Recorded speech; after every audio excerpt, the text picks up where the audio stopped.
to be continuing our Read Through the Bible series, diving into Job chapter 1. Oh, there we go.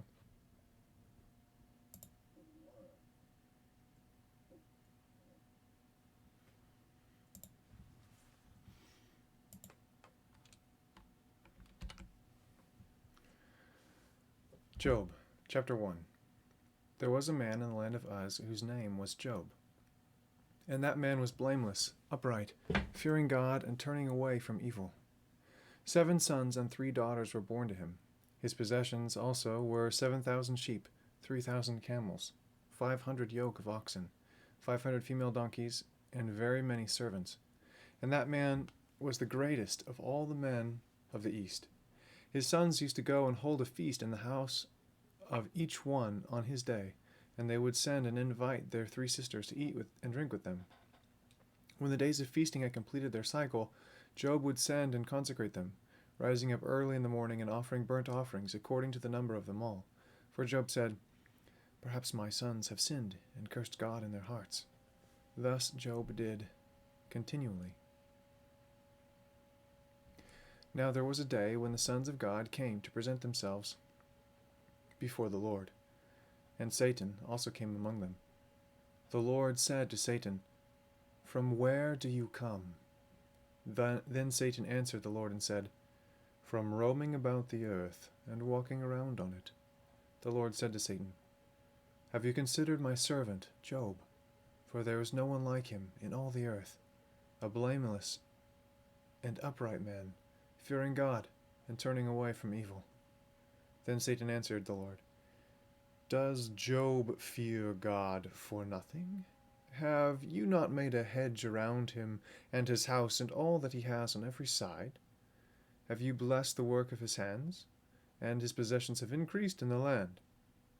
But put forth your hand now and touch all that he has, and he will surely curse you to your face." Then the Lord said to Satan, "Behold, all that he has is in your power. Only do not put forth your hand on him."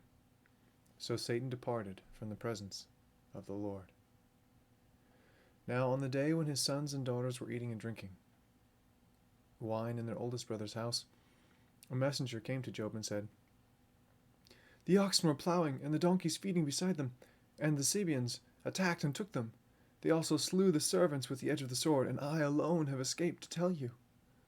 While he was still speaking, another came and said, "The fire of God fell from heaven and burned up the sheep and the servants and consumed them, and I alone have escaped to tell you." While he was still speaking, another also came and said, "The Chaldeans formed 3 bands and made a raid on the camels, and took and slew all the servants with the edge of the sword, and I alone have escaped to tell you." While he was still speaking, another also came and said, "Your sons, your daughters, were eating and drinking with their oldest brother's house, and behold, a great wind came from across the wilderness and struck the 4 corners of the house, and it fell on the young people, and they died, and I alone have escaped to tell you." Then Job arose and tore his robes and shaved his head, and he fell to the ground and worshipped.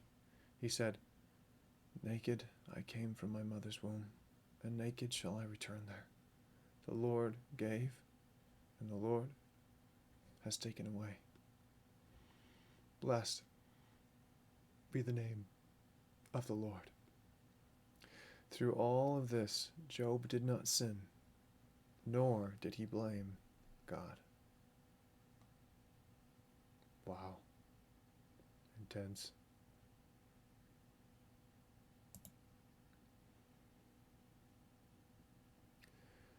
Job chapter 2. Again there was a day when the sons of God came to present themselves before the Lord, and Satan also came among them to present himself before the Lord. The Lord said to Satan, "Where have you come from?" Then Satan answered the Lord and said, "From roaming about on the earth and walking around on it." The Lord said to Satan, "Have you considered my servant Job? For there is no one like him in all the earth, a blameless and upright man, fearing God and turning away from evil. And he still holds fast his integrity, although you incited me against him to ruin him without cause. Satan answered the Lord and said, Skin for skin. Yes, all the man has he will give for his life. However, put forth your hand now and touch his bone and his flesh. He will curse you to your face. So the Lord said to Satan, Behold, he is in your power. Only spare his life. Then Satan went out from the presence of the Lord, and smote Job with sore boils, from the sole of his foot to the crown of his head. And he took a potsherd to scrape himself, while he was sitting among the ashes. Then his wife said to him, Do you still hold fast your integrity? Curse God and die. But he said to her, You speak as one of the foolish women speaks. Shall we indeed accept good from God, and not accept adversity?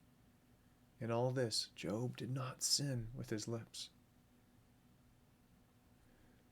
Now when Job's 3 friends heard of all this adversity that had come upon him, they came, each one from his place, Eliphaz the Temanite, Bildad the Shuhite, and Zophar the Naamathite, and they made an appointment together to come to sympathize with him and comfort him. When they lifted up their eyes at a distance and did not recognize him, they raised their voices and wept, and each of them tore his robe, and they threw dust on their heads toward the sky. Then they sat down on the ground with him for 7 days and 7 nights, with no one speaking a word to him, for they saw his pain was very great.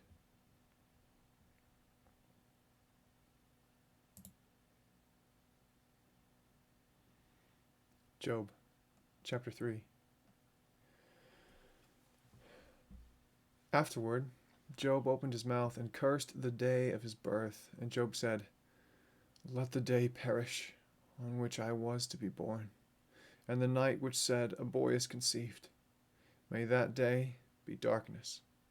Let not God above care for it, nor light shine on it. Let darkness and black gloom claim it. Let a cloud settle on it. Let the blackness of the day terrify it. As for that night, let darkness seize it. Let it not rejoice among the days of the year. Let it not come into the number of the months. Behold, let that night be barren. Let no joyful shout enter it. Let those who curse it, who curse the day, who are prepared to rouse Leviathan. Let the stars of its twilight be darkened, and let it wait for light, but have none. And let it not see the breaking dawn, because it did not shut the opening of my mother's womb, or hide trouble from my eyes. Why did I not die at birth, come forth from the womb and expire? Why did the knees receive me, and why the breasts that I should suck? For now I would have lain down and been quiet. I would have slept then. I would have been at rest, with kings and with counselors of the earth, who rebuilt ruins for themselves, or with princes who had gold, who were filling their houses with silver. Or like a miscarriage which is discarded, I would not be, as infants that never saw light. There the wicked cease from raging, and there the weary are at rest. The prisoners are at ease together. They do not hear the voice of the taskmaster. The small and the great are there, and the slave is free from his master. Why is light given to him who suffers, and life to the bitter of soul, who long for death but there is none, and dig for it more than for hidden treasures? Who rejoice greatly and exult when they find a grave? Why is light given to a man whose way is hidden, and whom God has hedged in? For my groaning comes at the sight of my food, and my cries pour out like water. For what I fear comes upon me, and what I dread befalls me. I am not at ease, nor am I quiet, and I am not at rest, but turmoil comes.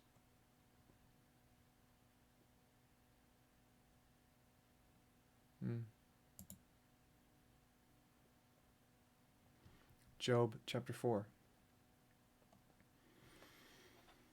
Then Eliphaz the Temanite answered, If one ventures a word with you, will you become impatient? but who can refrain from speaking? Behold, you have admonished many, and you have strengthened weak hands. Your words have helped the tottering to stand, and you have strengthened feeble knees. But now it has come to you, and you are impatient. It touches you, and you are dismayed. Is not your fear of God your confidence, and the integrity of your ways your hope? Remember now, whoever perished being innocent, or where were the upright destroyed? According to what I have seen, those who plow iniquity, and those who sow trouble, harvest it. By the breath of God they perish, and by the blast of his anger they come to an end. The roaring of the lion and the voice of the fierce lion, and the teeth of the young lions are broken. The lion perishes for lack of prey, and the whelps of the lioness are scattered. Now a word is brought to me stealthily, and my ear received a whisper of it, amid disquieting thoughts from the visions of the night, and when deep sleep falls upon men. Dread came upon me, and trembling, and made all my bones shake. Then a spirit passed by my face, the hair of my flesh bristled up. It stood still, but I could not discern its appearance. A form was before my eyes. There was silence, then I heard a voice. Can mankind be just before God? Can a man be pure before his Maker? He puts no trust in his servants, and against his angels he charges error. How much more those who dwell in houses of clay, whose foundation is in the dust, who are crushed before the moth. Between morning and evening they are broken in pieces, unobserved they perish forever. It is not their tent cord plucked up within them. They die, yet without wisdom.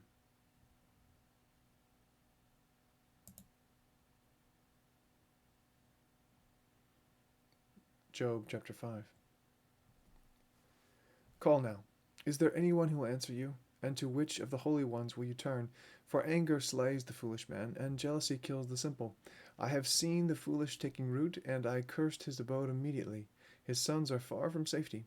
They are even oppressed in the gate, and there is no deliverer. His harvest the hungry devour, and take it to a place of thorns.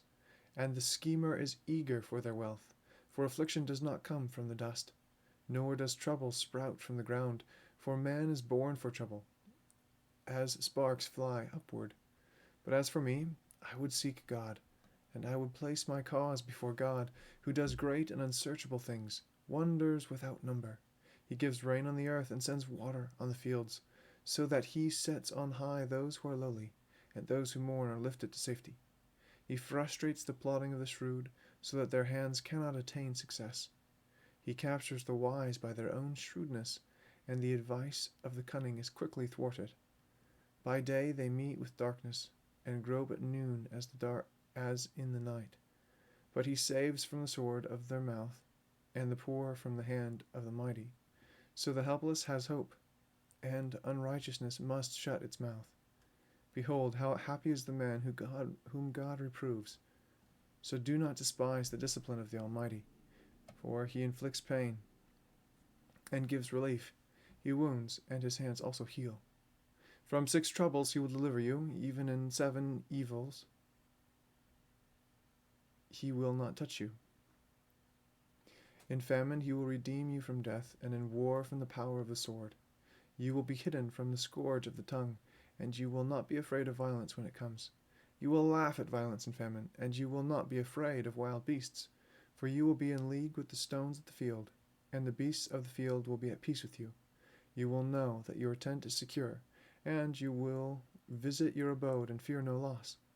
For you will know also that your descendants will be many, and your offspring as the grass of the earth. You will come to the grave in full vigor, like the stacking of grain in its season. Behold this, we have investigated it, and so it is. Hear it, and know for yourself.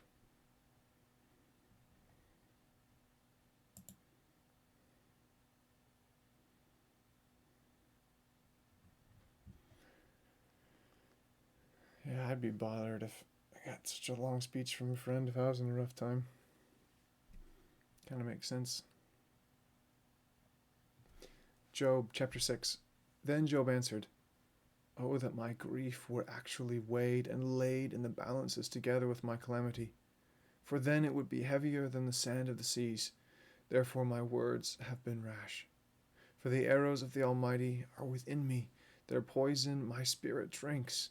The terrors of God are arrayed against me. Does the wild donkey bray over his grass? Or does the oxen low over his fodder? Can something tasteless be eaten without salt? Or is there any taste in the white of an egg? My soul refuses to touch them. They are like loathsome food to me. Oh, that my request might come to pass, and that God would grant me my longing. Would that God were willing to crush me, that he would loose his hand and cut me off. But it is still my consolation, and I rejoice in unsparing pain, that I have not denied the words of the Holy One. What is my strength that I should wait? And what is my end that I should endure? Is my strength the strength of stones, or is my flesh bronze? Is it that my help is not within me, and that my deliverance is driven from me?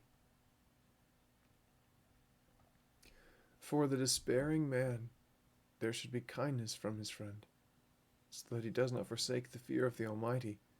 My brothers have acted deceitfully like a wadi, like the torrents of wadis which vanish, which are turbid because of ice, and into which the snow melts. When they become waterless, they are silent. When it is hot, they vanish from their place. The paths of their course wind along. They go up into nothing and perish.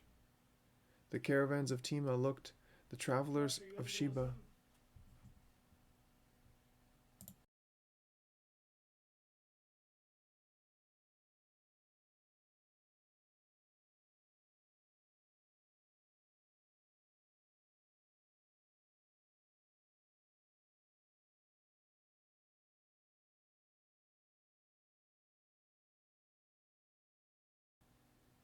Sorry about that. I had to talk to somebody.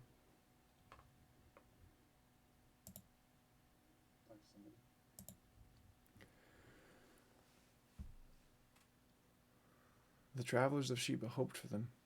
They were disappointed, for they had trusted.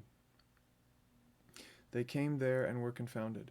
Indeed, you have now become such, and see a terror and are afraid.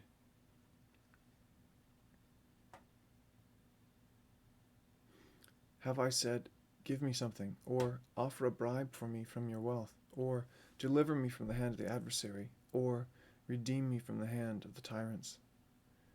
Teach me, and I will be silent, and show me how I have erred. How painful are honest words, but what does your argument prove? Do you intend to reproach my words? Reprove my words? When the words of the one in despair belong to the wind, you would even cast lots for the orphans and barter over your friend. Now please look at me, and see if I lie to your face. Desist now, let there not be no injustice. Even desist, my righteousness is yet in it.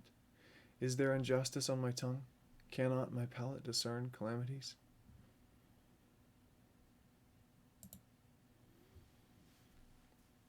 Hello, Sticky Keys. Welcome. How are you today?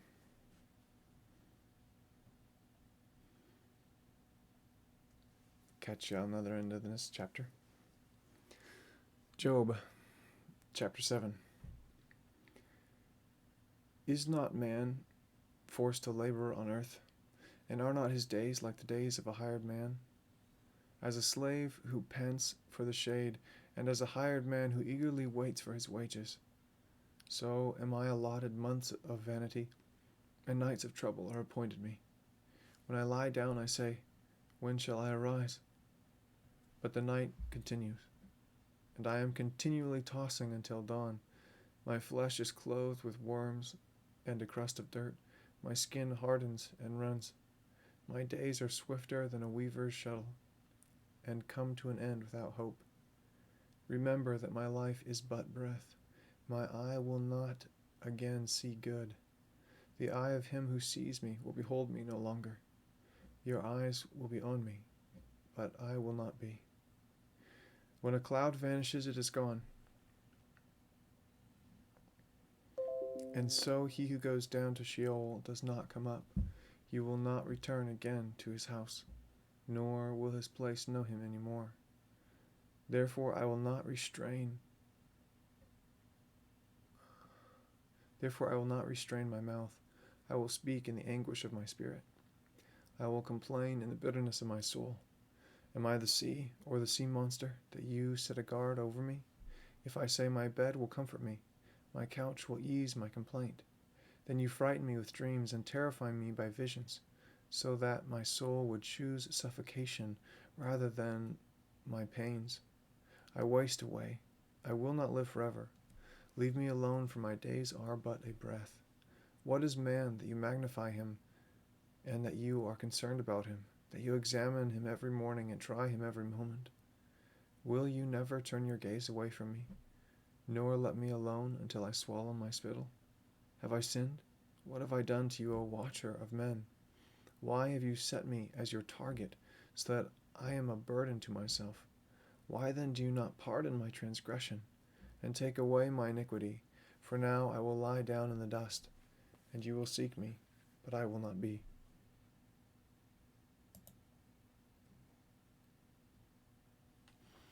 I'm feeling good. MSU is really fun, and I'm making a few friends. Everyone seems really chill and supportive. Woot! That's good to hear, Sticky Keys. Very good to hear. Happy you're feeling connected. That is, community is an important thing.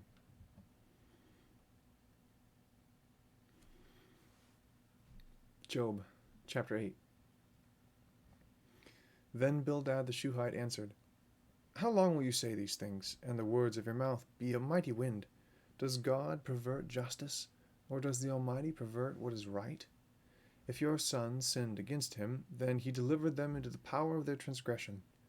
If you would seek God and implore the compassion of the Almighty, if you are pure and upright, surely now he would rouse himself from you and restore your righteous estate. Though your beginning was insignificant, yet your end will increase greatly. Please, inquire of past generations, and consider the things searched out by their fathers, for we are only of yesterday and know nothing. Because our days on earth are as a shadow, will they not teach you and tell you, and bring forth words from their minds? Can the papyrus grow up without a marsh? Can the rushes grow without water? While it is still green and not cut down, yet it withers before any other plant.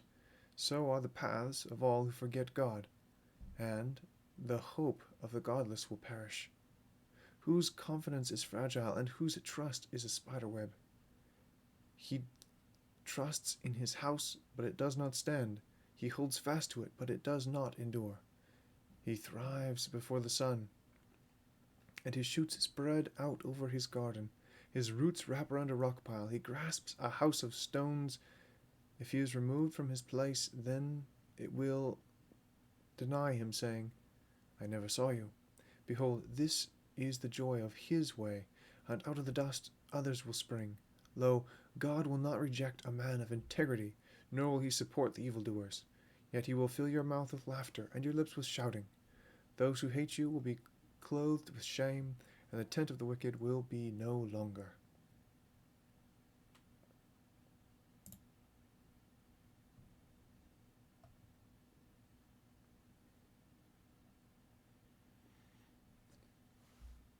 Job, chapter 9.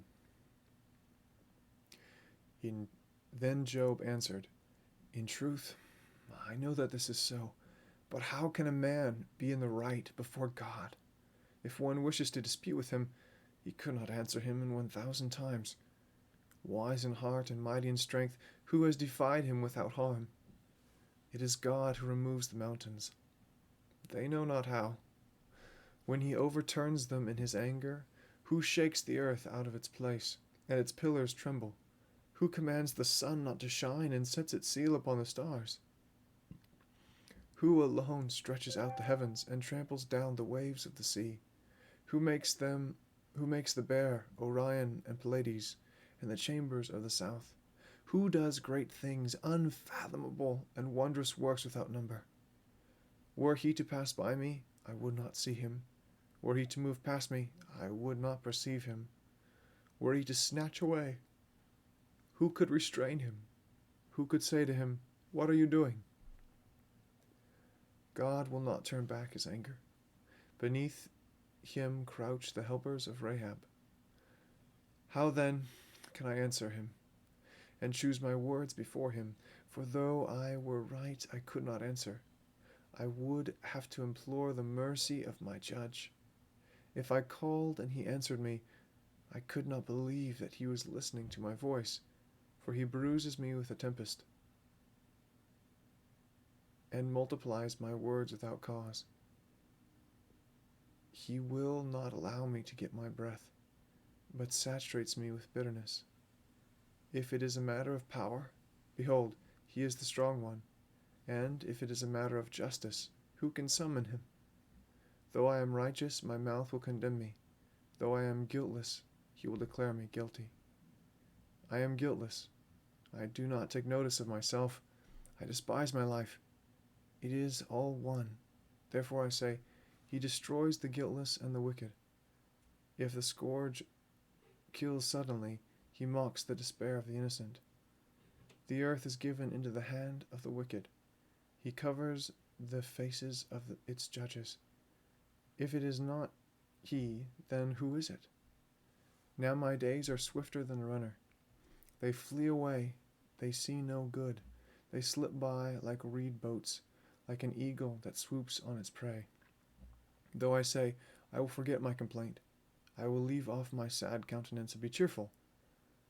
I am afraid of all my pains. I know that you will not acquit me. I am accounted wicked. Why then should I toil in vain? If I should wash myself with snow and be cleansed my hands with lye, yet you would plunge me into the pit, and into my own clothes would abhor me. For he is not a man as I am, that I may answer him, that we may go to court together. There is no umpire between us who may lay his hand upon us both. Let him remove his rod from me, and let not dread of him terrify me. Then I would speak and not fear him, but I am not like that in myself.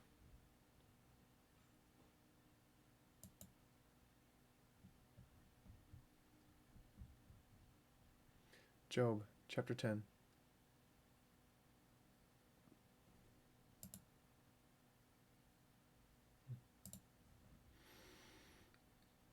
I loathe my own life. I will give full vent to my complaint. I will speak in the bitterness of my soul. I will say to God, do not condemn me. Let me know why you contend with me.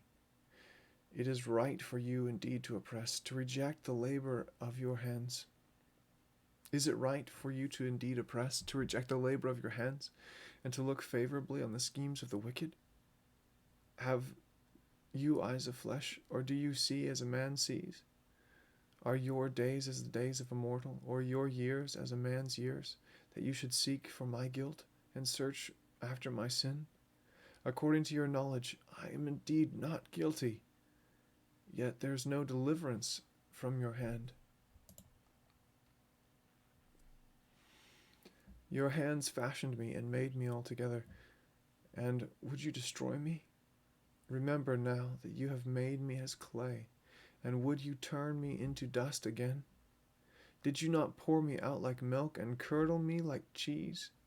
Clothe me with skin and flesh, and knit me together with bones and sinew. You have granted me life and loving kindness, and your care has preserved my spirit. Yet these things you have concealed in your heart. I know that this is within you. If I sin, then you would take note of me, and would not acquit me of my guilt. If I am wicked, woe to me. And if I am righteous, I dare not lift up my head. I am sated with disgrace, and conscious of my misery. Should my head be lifted up, you would hurt me like a lion, and again you would show your power against me. You renew your witnesses against me, and increase your anger toward me. Hardship after hardship is with me. Why then have you brought me out of the womb? Would that I had died, and no eye had seen me. I should have been as though I had not been, carried from womb to tomb. Would he not let my few days alone? Withdraw from me that I may have a little cheer before I go. And I shall not return to the land of darkness and deep shadow, the land of utter gloom as darkness itself, of deep shadow without order, and which shines as the darkness.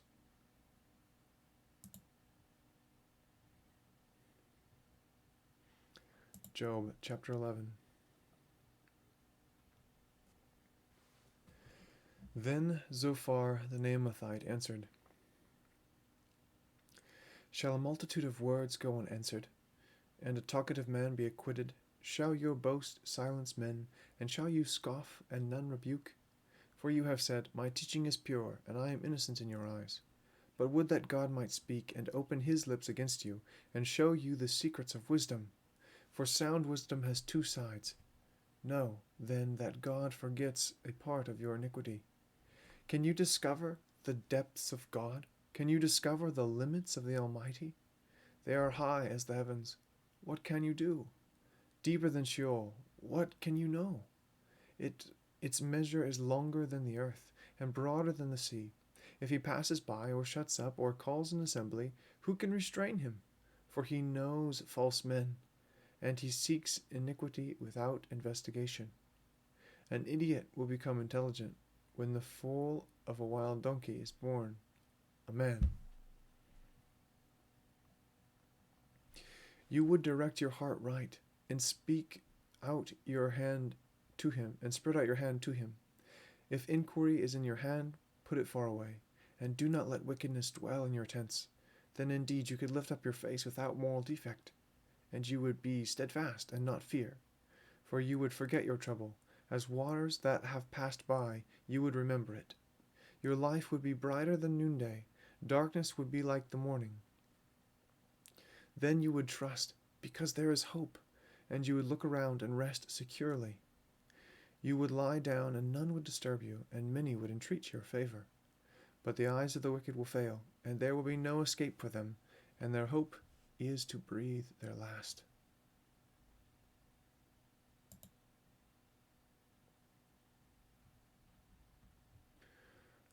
All right.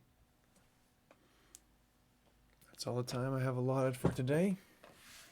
Not the most encouraging section of Scripture, but really interesting nonetheless. I keep waiting for God's response, but I know we have quite a few chapters before we get there. Lord willing soon, though. Adios for now. Thanks for joining the stream. Lord willing, be back tomorrow with at least some read through the Bible challenge, if not some games and things as well. Adios for now. God bless.